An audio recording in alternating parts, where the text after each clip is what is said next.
Example 5.10ல் 2 line கொடுத்துருக்காங்க. ஆர்னு ஒரு லைனும், அப்புறம் இது எஸ்ன்னு ஒரு லைனும் கொடுத்துருக்காங்க. 2 லைனும் பர்பண்டிகுலரானு கேட்குறாங்க. சரியா?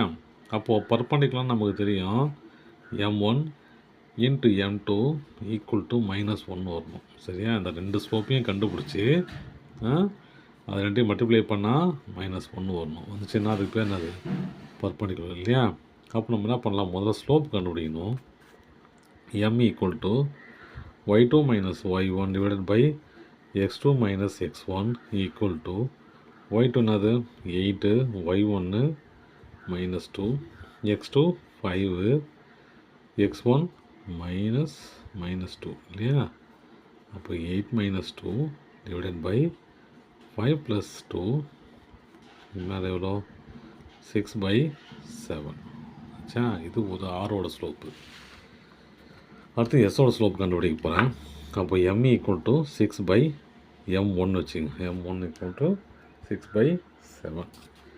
இப்போ எஸ்ஸோட ஸ்லோப் கண்டுபிடிக்க போகிறேன். m equal to y2 minus y1 x2 minus x1 equal to 0 - 7 divided by -2 -8 இல்லையா? மைனஸ் இருக்கு இல்லையா?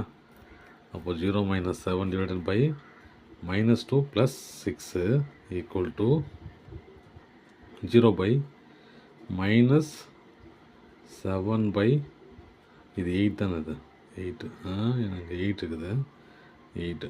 அப்போது -7/6 -7/6. அப்போது m2 ஈக்குவல் டு -7/6. இங்கே பாருங்கள், m1 6/7, m2 -7/6. அப்போ 2 மல்டிப்ளை பண்ணுறேன், என்ன கிடைக்குதுன்னு பாருங்கள். m1 equal to m1 into m2 equal to -1 வரணும் இல்லையா? என்ன வருதுன்னு பார்ப்போம்.